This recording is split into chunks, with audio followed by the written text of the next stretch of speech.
Hello everyone, कैसे हैं आप लोग। जैसा कि आप लोगों को पता है अपनी डेट शीट्स आ गई हैं। 31 दिसंबर को लॉ का पेपर है, तो अभी अपन को बहुत अच्छे से पढ़ाई करनी होगी।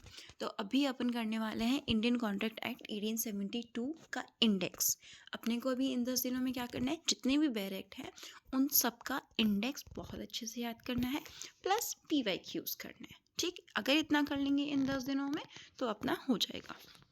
Indian contract act 1872, act number 9 है 1872 का। सबसे पहले देखते हैं, इसमें प्रिलिमिनरी है। प्रिलिमिनरी में सेक्शन 1 और सेक्शन 2 है। सेक्शन 1 बात करता है शॉर्ट टाइटल एक्सटेंड कमेंसमेंट, 2 बात करता है enactment, short title extend commencement, 2 बात करता है इंटरप्रिटेशन क्लॉज की। इसमें चैप्टर नंबर 1 है communication acceptance and revocation of proposal. Communication acceptance revocation of proposal. Section number 3 में बोला communication acceptance and revocation of proposals. 4 बात करता है कि कम्युनिकेशन व्हेन एक्सेप्टेड। 5 में है रिवोकेशन प्रपोजल और एक्सेप्टेंस का। 6 में कि रिवोकेशन करेंगे कैसे। 7 में कि जो एक्सेप्टेंस है वो एब्सोल्यूट होनी चाहिए। 8 में कि एक्सेप्टेंस कैसे करोगे, या तो कंडीशंस परफॉर्म करो या फिर रिसीव करो कंसिडरेशन को। 9 में है प्रॉमिस एक्सप्रेस भी हो सकता है, इम्प्लाइड भी हो सकता है। तो अपन ने चैप्टर नंबर 1 देखा communication acceptance revocation of proposal. Section 3 में है communication acceptance revocation of proposal. 4 में कि कम्युनिकेशन कब कंप्लीट होगा। 5 में रिवोकेशन प्रपोजल और एक्सेप्टेंस का। 6 में रिवोकेशन किस तरीके से करना है। 7 में एक्सेप्टेंस एब्सोल्यूट होना चाहिए है। 8 में कंडीशंस को परफॉर्म करो या फिर कंसिडरेशन से आप एक्सेप्टेंस कर सकते हो। 9 में प्रॉमिसेस एक्सप्रेस इम्प्लाइड हो सकते हैं। चैप्टर नंबर 2 बात करता है contract, voidable contract and void agreements. इसमें अपन सेक्शन नंबर 10 से देखेंगे। सेक्शन 10 कहता है व्हाट एग्रीमेंट्स आर कॉन्ट्रैक्ट। 11 कहता है कि कौन कॉम्पिटेंट है कॉन्ट्रैक्ट करने के लिए। 12 में कि what are sound mind for the purpose of contracting. 13 consent define की गई है। 14 फ्री कंसेंट है। 15 में कोएशन, 16 में अनड्यू इन्फ्लुएंस, 17 में फ्रॉड, 18 में मिसरिप्रेजेंटेशन, 19 में voidability of agreement without free consent की भाई coercion, undue influence, fraud, misrepresentation ये सारे तरीके हैं, तो कंसेंट तो फ्री नहीं है तो ये वॉइडेबल होंगे। 19A में अनड्यू इन्फ्लुएंस के रिगार्डिंग है। बाकी सारी भी चीज़ें हैं ना उनका 19 में है, लेकिन अनड्यू इन्फ्लुएंस का 19A में है। बात दोनों सेम ही कहते हैं कि वॉइडेबल ही होंगे। 20 में है agreement void where both parties are under mistake as to matter of fact. 20 में कब है एग्रीमेंट वर्क, जब दोनों पार्टीज मिस्टेक ऑफ फैक्ट कर रहे हैं। 20 में वॉइड है कब, जब दोनों पार्टीज मिस्टेक ऑफ फैक्ट कर रहे हैं। 21 में effect of mistake as to law है। 20 में मिस्टेक ऑफ फैक्ट है, 21 में मिस्टेक ऑफ लॉ है। ठीक। 22 बात करता है contract caused by mistake of one party as to matter of fact. ठीक है, कॉन्ट्रैक्ट कैसे हुआ है, मिस्टेक ऑफ वन पार्टी, एक पार्टी की साइड से मिस्टेक, अगर मिस्टेक ऑफ फैक्ट था तो दैट इज अलाउड। ठीक, उसमें वॉइड नहीं करेंगे। 23 कहता है what consideration and object are lawful and what not. कौन से लॉफुल होंगे कौन से नहीं होंगे 23 में बता दिया। 24 में है agreement void if consideration and object unlawful in part. 24 क्या कहता है कि अगर हिस्से में, दैट मीन्स इन पार्ट में अगर अनलॉफुल है तो वो एग्रीमेंट भी वॉइड होगा। 25 में है agreement without consideration void unless it is in writing, registered, or is promised to compensate for something done, or is promised to pay a debt barred by limitation law। तो 25 में क्या बोला कि भाई बगैर कंसिडरेशन के अगर आप करोगे तो वो वॉइड होगा, लेकिन बगैर कंसिडरेशन के भी कुछ केसेस हैं जहाँ पर अलाउड है। कौन सा केस, राइटिंग में है, रजिस्टर्ड है, या फिर पास्ट प्रॉमिस था, ये dead barred by limitation law है, तो उन सब में विदाउट कंसिडरेशन भी एग्रीमेंट अलाउड होगा। 26 कहता है agreement in restraint of marriage void. अगर रेस्टोरेंट ऑफ मैरिज के लिए एग्रीमेंट कर रहे हो तो वो वॉइड है। 27 में agreement in restraint of trade, वो वॉइड होगा। 28 agreement in restraint of legal proceedings void. 29 agreement void for uncertainty. 30 agreement by way of wager. दोबारा देखते हैं। 24 में बोला कि अगर अनलॉफुल इन पार्ट है तो वॉइड होगा। 25 में बोला बगैर कंसिडरेशन के है तो वॉइड होगा। 26 marriage, 27 trade, 28 legal proceedings, 29 void होगा फॉर अनसर्टेनिटी, और 30 में है वेजिंग वॉर। ठीक, इसमें एक्सेप्शन है in favour of certain prizes for horse racing and section 294A of IPC affect नहीं करेगा। ठीक, फिर आ जाते हैं चैप्टर नंबर 3 पे। चैप्टर 3 बात करता है कंटिजेंट कॉन्ट्रैक्ट्स की। कंटिजेंट कॉन्ट्रैक्ट 31 से 36 तक है। 31 है कंटिजेंट कॉन्ट्रैक्ट को डिफाइन कर दिया। 32 में 32 में enforcement of contract contingent on an event happening. Enforce कर रहे हैं कॉन्ट्रैक्ट को contingent on an event happening. 33 में on an event not happening. 34 में when event on which contract is contingent to be deemed impossible if it is the future conduct of living person. ठीक, deemed है कि वो impossible होगा। Okay, contingent to be deemed impossible if it is the future conduct of living person. Done. 35 है when contract become void which are contingent on happening of specified event within fixed time. अच्छा, ठीक है। और इसका next हिस्सा है when contract may be enforced which are contingent on specified event not happening within fixed time. Wait till event not happen plus it's certain that it will not happen. Okay, 35 में दो conditions की बात की। पहला वाला है कि अपना जो कॉन्ट्रैक्ट होगा वो वॉइड होगा। कब वॉइड होगा? जब वो कंटिजेंट है on happening of an specified event within fixed time. ठीक है, तो अगर विद इन फिक्स टाइम वाला है तो उस समय को निकलने दो, प्लस जब हमें ये लग रहा है कि हाँ यार समय भी निकल गया और अब इम्पॉसिबल है तो वो वॉइड हो जाएगा। सेकेंड कंडीशन क्या कहती है कि when which are contingent on specified event not happening within a fix time, कि भाई इतना कल तक बारिश नहीं होगी, तो फिक्स्ड टाइम दे दिया ना और उसका नॉन हैपनिंग दे दिया, तो हमें कल तक भी रुकना पड़ेगा प्लस तब तक भी रुकना पड़ेगा जब तक सर्टेन है that it will not happen. तो 36 में है agreements contingent on impossible event void. अगर इम्पॉसिबल इवेंट का आप एग्रीमेंट कर रहे हो तो वो भी वॉइड होगा। इसमें वो वाले एग्जाम्पल आ जाते हैं कि भाई दो पैरेलल लाइन है, क्या वो जुड़ सकती है? नहीं जुड़ सकती, ऑब्वियस सी बात है। ठीक, 31 contingent, 32 event happening, 33 event not happening, 34 में फ्यूचर लिविंग पर्सनस की बात कर दी, 35 में happening non happening fix time की बात कर दी और 36 में इम्पॉसिबल इवेंट, तो वॉइड हो जाएगा। फिर चैप्टर नंबर 4 आ जाता है। ठीक है, performance of contract which must be performed.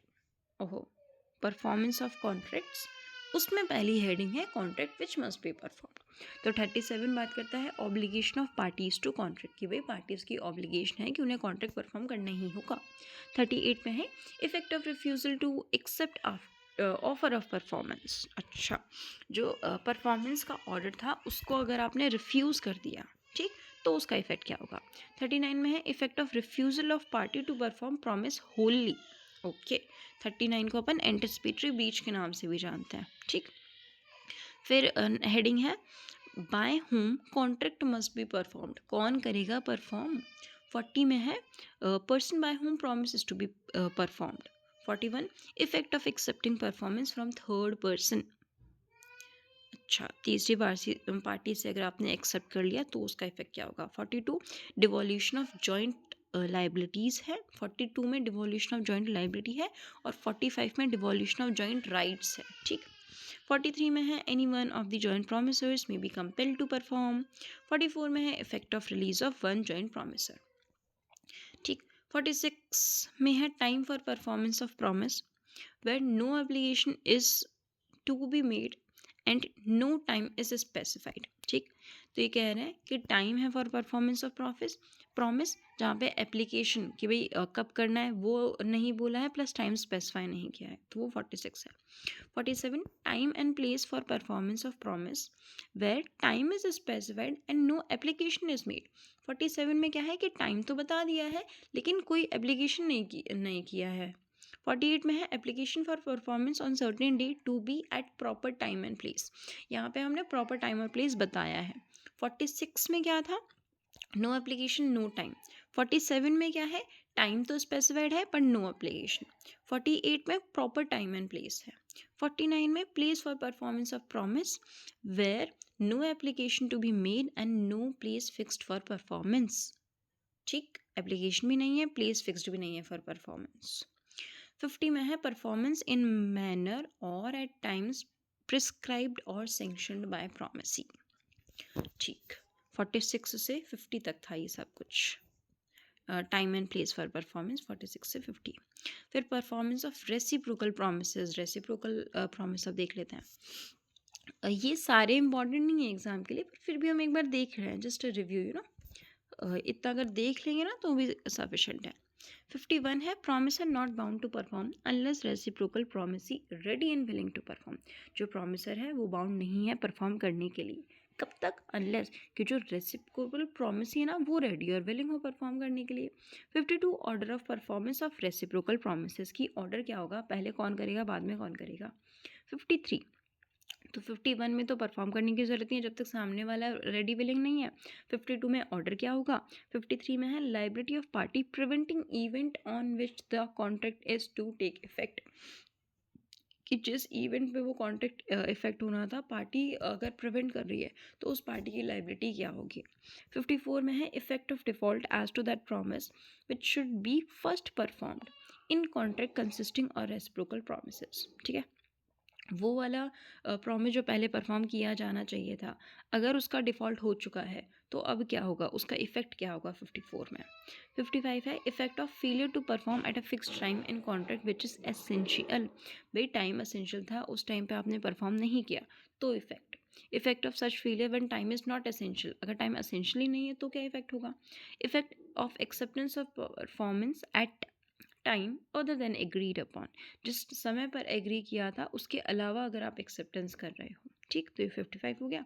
56 ये है agreement to do impossible act, doctrine of frustration भी हम कहते हैं, theory of implied term and just and reasonable भी हम इसको कहते हैं। ठीक, agreement to do impossible act, contract to do act afterward becoming impossible और unlawful, compensation for loss through non-performance of act known to be impossible or unlawful। 57 में है reciprocal promises to do things legal and also other things illegal। ठीक है, अगर legal है तो valid हो जाएगा, इलीगल वाली है तो वो वॉइड हो जाएगी। 58 में alternate promises one branch being illegal। ठीक है, alternate promises 58 में है। ठीक है, फिर appropriation of payment 59 कहता है application of payment where debt to be discharged is indicated। 56 application of payment where debt to be discharged is not indicated। और 61 में है application of payment where neither party appropriates। 59 में तो date किस sequence में discharge होगा वो indicate कर दिया, 60 में इंडिकेट नहीं किया, और 61 में दोनों ही पार्टी ने कुछ भी नहीं बोला। ठीक, contract which need not be performed, तो 62 मोस्ट इंपॉर्टेंट नोवेशन है ये, no need to perform old contract, novation में पुराने वाले कॉन्ट्रैक्ट को परफॉर्म करने की ज़रूरत नहीं होती। Effect of novation, recession and alteration of contract. 63 promisee may dispense with or remit performance of promise। 64 consequence of recession of voidable contract, क्या consequence होगा, no need to perform and restore benefits। voidable contract था उसको आपने recession किया है तो consequences क्या होंगे, परफॉर्म करने की ज़रूरत नहीं है, बेनिफिट को रीस्टोर कर सकते हो। 65 में obligation of person who has received advantage under void agreement or contract that becomes void, तो ऑब्लिगेशन क्या है, रीस्टोर करो, कंपनसेट करो। 66 मोड ऑफ कम्युनिकेशन और revoking rescission of voidable contract, same rule of revocation and communication as proposal. ठीक, 66 में mode of communication है। 67 में effect of neglect of promisee to afford promiser reasonable facilities for the performance। promiser excused from performance। ठीक है, अगर आप neglect कर रहे हो, promisee नेगलेक्ट कर रहा है तो promiser excuse हो जाएगा, उसको परफॉर्म करने की ज़रूरत नहीं है। चैप्टर नंबर 5, चैप्टर नंबर 5 क्या कह रहा है आपका, of certain relation resembling those created by contract, resemble कर रही हैं कि वो कॉन्ट्रैक्ट से हैं। ठीक, इसको जो चैप्टर नंबर 5 है क्वासी कॉन्ट्रैक्ट, इसको हम अनजस्ट एनरिचमेंट के उस पर बेस्ड ऑन है, हेड एंड केस है by lord Mansfield. Implied term Sinclair versus Brougham by lord Haldane. 68 से 72। 68 कहता है claim for necessaries supplied to person incapable of contracting और ऑन हिज अकाउंट, कि भाई वो बंदा जो इनकेपेबल था कॉन्ट्रैक्ट करने के लिए, उसको हमने नेसेसिटी सप्लाई किया था, तो उसके लिए अगर आपने पे नहीं किया तो आप रिकवर कर सकते हैं आपकी प्रॉपर्टी से। इसमें केस है Chappel versus Cooper, Nash versus Inman. 69 में है reimbursement of person paying money due by another in payment of which he is interested. Reimburse करने की बात कर रहे हैं ये of person paying money due by another in payment of which he is interested. ठीक है, तुमको पे करना था लेकिन मेरा भी उसमें इंटरेस्ट था तो मैंने उसका पे कर दिया, तो अब मैंने पे किया ना तो आपको मुझे रीइम्बर्स करना पड़ेगा। रीइम्बर्समेंट की बात कर रहे हैं 69 में। Govind Ram Sakaria Seksaria versus state of Gondal. 70 में है obligation of person enjoying benefit of non gratuitous act. Non gratuitous act था, आपने उसको एंजॉय किया है तो आपके ऊपर ऑब्लिगेशन है कि आप कंपनसेट करो या फिर रिस्टोर करो बेनिफिट्स को, और रेफर करना है इसको 168 169 के साथ। 71 बात करता है responsibility of finder of goods, वो ठीक है। 72 में है liability of person to whom money is paid और थिंग्स डिलीवर्ड बाय मिस्टेक और अंडर कोवर्शन। ठीक है, liability of person to whom money is paid or things delivered bye mistake और अंडर कोवर्शन। या तो किसी को हमने बाय मिस्टेक या फिर कोवर्शन से किसी को कोई मनी दे दी या फिर थिंग्स डिलीवर कर दी, तो उसकी लाइबिलिटी क्या होगी, क्या होगी, मनी रिटर्न करना पड़ेगा या फिर रीपे करना पड़ेगा, सिंपल। तो 68 में नेसेसिटीज़, 69 में रीइम्बर्समेंट, 70 में नॉन ग्रेशियस एक्ट, 71 में फाइंडर ऑफ गुड्स कैसी रिस्पॉन्सिबिलिटी होगी एज ऑफ बेली, और 72 में मिस्टेक या फिर कोवर्शन वाले पर्सन की लाइबिलिटी। 68 से 72 अनजस्ट एनरिचमेंट वाला प्रिंसिपल। फिर आता है chapter number 6 consequences of breach of contract, 73 से 75। ठीक है, 73 कहता है कंपनसेशन फॉर लॉस और damage caused by breach of contract, compensation for failure to discharge obligation resembling those created by contract. ठीक है, कंपनसेशन फॉर लॉस और damage caused by breach of contract, breach of contract से जो loss और damage हो रहा है उसका compensation. Compensation for failure to discharge obligation resembling those created by contract. ठीक है, 74 लिक्विडेटेड डैमेज की बात करता है। 74 में है compensation for breach of contract where penalty stipulated for, penalty पहले ही दे रखी है ब्रीच ऑफ कॉन्ट्रैक्ट का। ठीक, 74 लिक्विडेटेड डैमेजेस। 75 है party rightfully rescinding contract entitled to compensation, वो पार्टी जो कि राइटफुली डिसाइन कर रही है वो भी इंटाइटल है कंपनसेशन के लिए। ओके, अब सेकंड पार्ट भी अभी करें क्या, चलो इंडेमनिटी और गारंटी अभी कर लेते हैं, फिर बाकी का बाद में देखते हैं। ठीक, चैप्टर नंबर 8 है आपका इंडेमनिटी एंड गारंटी। 124 में है कॉन्ट्रैक्ट ऑफ इंडेमनिटी डिफाइंड, 124 में कॉन्ट्रैक्ट ऑफ इंडेमनिटी डिफाइन कर दिया। 125 में rights of indemnity holder when suit. Okay, 124 में क्या किया, कॉन्ट्रैक्ट ऑफ इंडेमनिटी की बात की। 125 में rights of indemnity holder when sued. ठीक, 126 में contract of guarantee surety principal debtor and creditor है बच्चा, क्रेडिटर। ठीक है, तो 124 में इंडेमनिटी हो गया, 126 में गारंटी हो गया। 124 में इंडेमनिटी है, 126 में गारंटी है। 124 में इंडेमनिटी, 125 में राइट्स बता दिए इंडेमनिटी होल्डर के, 126 में गारंटी का बता दिया। 127 में कंसिडरेशन फॉर गारंटी क्या होगा, 126 में गारंटी बताया, 127 में गारंटी का कंसिडरेशन बता दिया। 128 में श्योरिटी की लाइबिलिटी बता दी, 129 में कंटिन्यूइंग गारंटी है। 130 में बता दिया कि रिवोकेशन ऑफ कंटिन्यूइंग गारंटी, 129 में बताया कि कंटिन्यूइंग गारंटी है, 130 में बता दिया रिवोकेशन कंटिन्यूइंग गारंटी का। 131 में है revocation of continuing guarantee bye sureties death. ठीक, तो 129 में कंटिन्यूइंग गारंटी, 130 में रिवोकेशन, 131 में श्योरिटी की डेथ की वजह से रिवोकेशन हो गया कंटिन्यूइंग गारंटी का। 132 है liability of to persons primary liable not affected by arrangement between them that one shall be surety on others default. ठीक है, मतलब दोनों जो दो श्योरिटीज़ हैं उनके बीच का अपना कॉन्ट्रैक्ट है कि कौन पहले लाइबल होगा कौन बाद में लाइबल होगा, वो वाली बात है। Liability of to persons not affected by arrangement between them, वो अफेक्ट नहीं होगी इससे, that one shall be surety on others default. ठीक, 133 में है कंसिडरेशन फॉर गारंटी, 134 में कंटिन्यूइंग गारंटी, 135 में राइट्स बता दिए इंडेमनिटी होल्डर के, 136 में गारंटी का बता दिया। 137 में कंटिन्यूइंग गारंटी बता दी, 138 में श्योरिटी की लाइबिलिटी बता दी, 139 में कंटिन्यूइंग गारंटी है, 140 में 132 हो गया। 133 कहते हैं discharge of surety by variance in term of contract. Discharge by surety by variance in terms of contract. कैसे डिस्चार्ज हुआ कि भाई आपने जो टर्म ऑफ कॉन्ट्रैक्ट थी उनको वेरी कर दिया, तो 133 में डिस्चार्ज हो गया। 134 discharge of surety by release और डिस्चार्ज ऑफ प्रिंसिपल डेटर। क्या हुआ, यहाँ पे भी शॉर्ट डिस्चार्ज हुआ है, लेकिन कैसे हुआ है, क्योंकि रिलीज़ कर दिया या फिर प्रिंसिपल डेटर ने डिस्चार्ज कर दिया। ठीक, 133 में कॉन्ट्रैक्ट वेरी कर दिए, 134 में प्रिंसिपल डेटर ने रिलीज या फिर डिस्चार्ज कर दिया। यप। 135 में है discharge of surety when creditor compounds with, gives time to और agree not to sue principal debtor.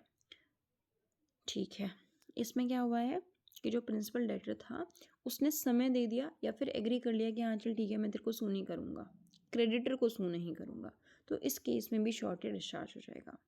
136 surety not discharge when agreement made with third person to give time to principal debtor. अगर तीसरे person से उसने agree किया ना तो shorty discharge नहीं होगा। 135 में कि क्रेडिटर से एग्री किया है कि सू नहीं करूँगा, तो शॉर्टी डिस्चार्ज हो जाएगा। 136 में थर्ड पर्सन से एग्री कर रहा है कि नहीं करूँगा सू, तो शॉर्टी डिस्चार्ज नहीं होगा। 137 में creditor's forbearance to sue does not discharge surety. ठीक है। 138 release of one co-surety does not discharge other. 139 discharge of surety by creditors act or omission impairing surety's eventual remedy. Discharge of surety by creditors act or omission impairing surety's eventual remedy, कि भाई वो चीज़ जो surety की eventual remedy थी उन चीज़ों को creditor के एक्ट या फिर ओमिशन की वजह से अगर हो रहा है, मतलब ओके दोबारा बोलती हूँ, जो क्रेडिटर का एक्ट या फिर ओमिशन है उसकी वजह से क्या हुआ, श्योरिटी की जो इवेंचुअल रेमेडी थी उसमें कुछ गड़बड़ हो गई है, तो डिस्चार्ज हो जाएगा श्योरिटी। ठीक, अच्छा एक बार दोबारा देखते हैं इसमें क्या हुआ। 133 से अपन ने ये चीज़ शुरू की। 133 में डिस्चार्ज किया श्योरिटी को, श्योरिटी के डिस्चार्ज की बात ही चल रही है। ठीक, 133 में डिस्चार्ज किया जब वेरी कर दिया।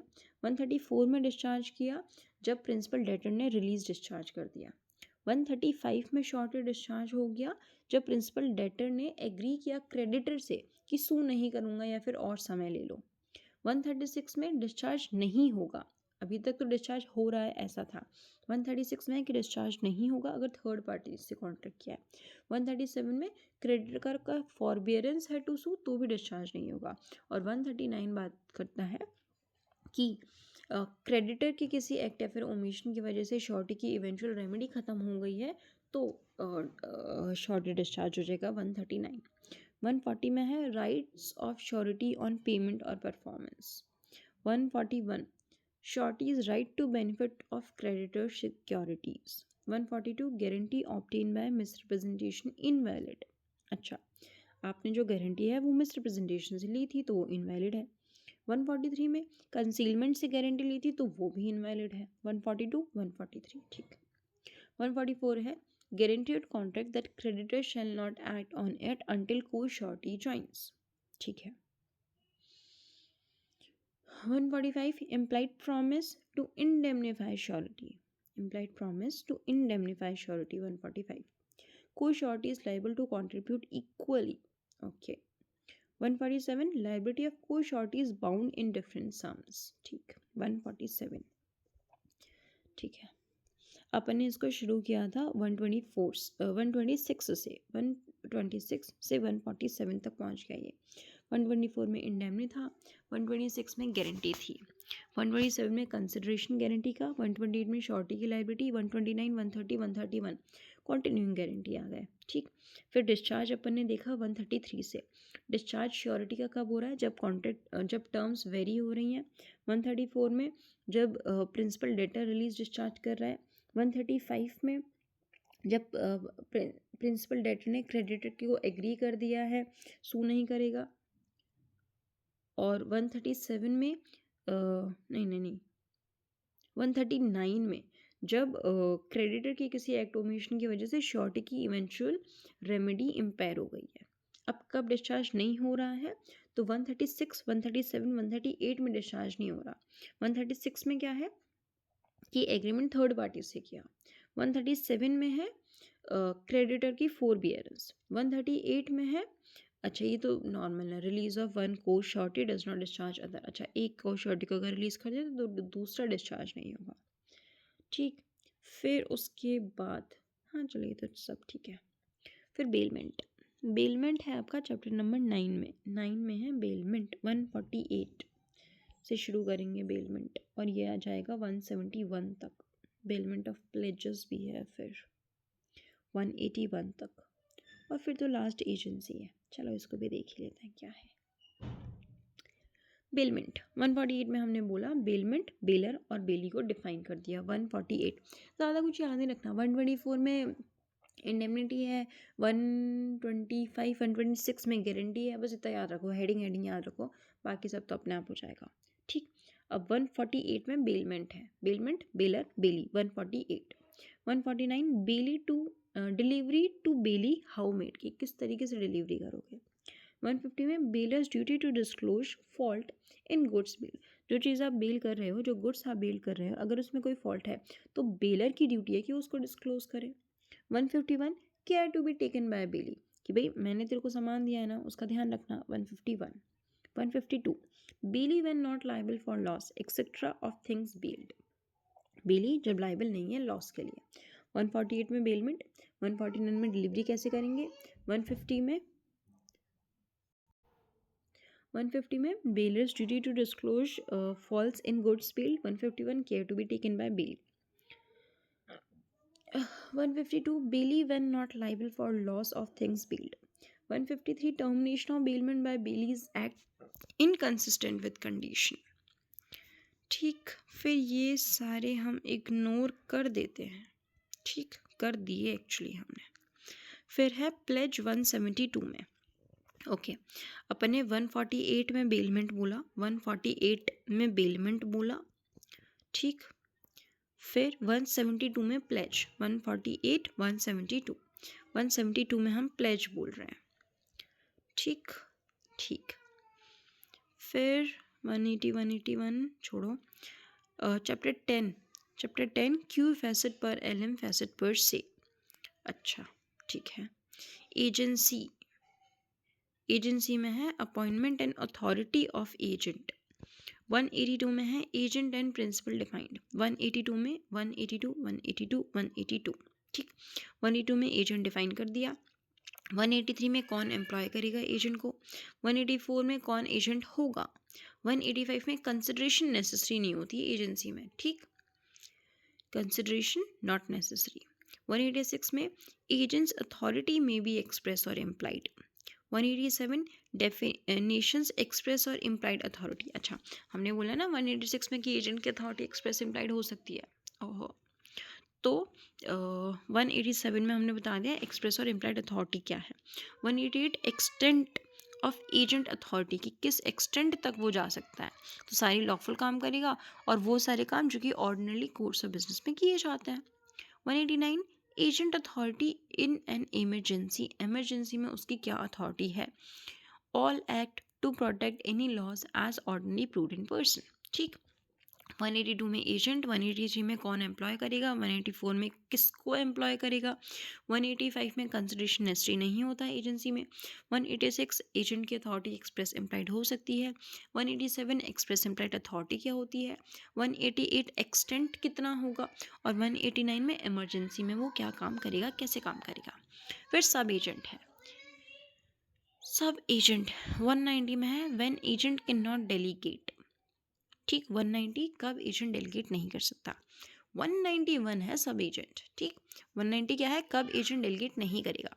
191 है सब agent. 192 representation of principal bye सब एजेंट प्रॉपर्ली अपॉइंटेड, ठीक। 193 एजेंट रिस्पॉन्सिबिलिटी फॉर सब agent appointed without authority. 194 relation between principal and person duly appointed by agent to act in business of agency. 195 agent duty in naming such person, ठीक है। 194 में substituted agent है और 195 में agent की duty है in naming such person, ordinary prudent person की तरह वो जस्ट नेम कर रहे हैं। अब रेटिफिकेशन देख लेते हैं, ठीक है। हमने एजेंट 182 से शुरू किया, फिर 191 में हमने सब एजेंट को देखा और देन हम अब रेटिफिकेशन करने वाले हैं 196 से 200 में। 196 right of person as to act done for him without his authority. Effect of ratification. Right of person as to acts done for him without authority. बगैर मेरी अथॉरिटी के लिए अगर मेरे लिए तुमने काम किया तो उसका क्या इफेक्ट होगा 196 में। ये डॉक्ट्राइन ऑफ रिलेटिंग बैक है, ठीक है, डॉक्ट्राइन ऑफ रिलेटिंग बैक 196। 197 में रेटिफाई कर रहे हैं, रेटिफिकेशन एक्सप्रेस इम्प्लाइड हो सकता है। 198 में knowledge requisite for valid ratification, ठीक है। 199 में effect of ratifying unauthorised act forming part of transaction, कि अगर कोई अनऑथराइज्ड एक्ट था आपने उसको रेटिफाई कर दिया तो इसका इफेक्ट क्या होगा। 200 ratification of unauthorised act can not injure third party. ये जो तुम्हारा रेटिफिकेशन है ये तीसरी पार्टी को इंजर नहीं करना चाहिए, ठीक। तो 196 में इफेक्ट आ गया, डॉक्ट्राइन ऑफ रिलेशन बेक। 197 में एक्सप्रेस इम्प्लाइड। 198 में कि नॉलेज होनी चाहिए रेटिफिकेशन के लिए भी। 199 में इफेक्ट क्या होगा अगर आपने अनऑथराइज्ड एक्ट को रेटिफाई कर लिया बाद में। और 200 में कि आपका ये जो रेटिफिकेशन है अनऑथराइज्ड एक्ट का ये तीसरी पार्टी को इंजर नहीं करना चाहिए है। फिर रिवोकेशन ऑफ अथॉरिटी 201 में टर्मिनेशन ऑफ एजेंसी। 201 से 210 हम रेवोकेशन ऑफ अथॉरिटी करेंगे। 201 में बोला टर्मिनेशन ऑफ एजेंसी, 202 में बोला termination of agency where agent has an interest in subject matter. Agent का ही अगर इंटरेस्ट है सब्जेक्ट मैटर में तो किस तरीके से करोगे। 203 when principal may revoke agent authority, principal कब रिवोक कर सकता है। 204 revocation when authority has been partly exercised, जब अथॉरिटी को आधा एक्सरसाइज कर लिया है तब रिवोकेशन 204 में। 205 compensation for revocation by principal और renunciation by agent. 206 notice of revocation और renunciation. 207 revocation and renunciation may be express implied. 208 termination of agent authority take effect as to agent और as to third party. 209 agent duty and termination of agency by principal's death और insanity. 210 termination of sub agent authority. Okay, agent duty to principal, agent की duty क्या होगी principal के लिए, ठीक है। ये है आपका 211 से 221। 211 में है agent duty in conducting principles business. 212 skill and diligence required from agent. 211 में तो एजेंट की ड्यूटी बता दी उसके बिजनेस को कंडक्ट करने के लिए। 212 में कि भाई स्किल डिलीजेंस चाहिए होता है। 213 में एजेंट का अकाउंट, मतलब उसको एक अकाउंट वगैरह देने होता है। 214 में agent duty to communicate with principal, principal से कम्युनिकेट करोगे। 215 में right of principal when agent deals on his own account in business of agency without principal's consent. 216 principal's right to benefit gain by agent dealing on his own account on in business of agency. 217 agent right of retain out of sum received on principal's account। 218 agent duty to pay sum received for principal। 219 when agent remuneration becomes due। 220 agent not entitled to remuneration for business misconduct। 221 agent lian on principal's right। Principal की duty क्या होंगी, अच्छा principal की duty 222 से 225। 222 में है agent to be indemnified against consequences of lawful act, agent को indemnify किया जाएगा जो भी लॉफुल एक्ट उसने किए थे उनके लिए। 223 agent to be indemnified against consequences of acts done in good faith. 222 में लॉफुल एक्ट के लिए इंडेमनीफाई करो। 223 में गुड फेथ में जो काम किया उनके लिए इंडेमनीफाई करो। 224 में non liability of employer of agent to do criminal act, criminal act है तो कोई लाइबिलिटी नहीं है। 225 compensation to agent for injury caused by principal's neglect, compensation to agent for injury caused by principal's neglect, ठीक है। Effect of agency of contract with third person के साथ, ठीक है। Effect of agency on contract with third person, ठीक। छोड़ो यार, क्यों छोड़ो, लास्ट ही तो बता है। Effect of agency on contact with third person. 226 Enforcement and consequences of agents contact. 227 Principle how far bound when agent exceeds authority. ठीक है, 226 में क्या है, एनफोर्समेंट एंड कॉन्सिक्वेंस है एजेंट के कॉन्टेक्ट का. 227 में प्रिंसिपल कितने फार तक बाउंड होगा, कब एजेंट एक्सीड करेगा अपनी अथॉरिटी को. 228 principal not bound when excess of agent authority is not separable. 229 consequences of notice given to agent. 229 consequences of notice. 230 agent cannot personally enforce nor be bound by a contract on behalf of principal. Presumption of contract to country. 231 right of parties to a contract made by agent not disclosed. 232 performance of contract with agent supposed to be principal. 233 right of person dealing with agent personally liable. Right of person dealing with agent personally liable. अच्छा. 234 consequences of inducing agent or principal to act on behalf that principal or agent will be held exclusively liable. 235 liability of pretended agent. 236 person falsely contracting as agent not claimed to performance. 237 liability of principal inducing belief that agent unauthorized act were authorized. 238 agent on agreement of misrepresentation or fraud by agent. Effect on agreement of misrepresentation or fraud by agent. Agent ने fraud या फिर misrepresentation किया था तो उसका effect क्या होगा, और यहाँ पे अपन ने अपना कॉन्ट्रैक्ट एक्ट ख़त्म कर दिया.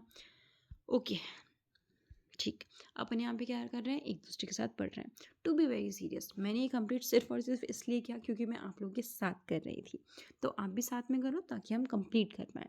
इंडियन कॉन्ट्रैक्ट एक्ट अपन ने पढ़ा, 1872 का था, act number 9 of 1872. Okay, good bye, दोबारा मिलेंगे जल्द ही. Be happy, keep smiling.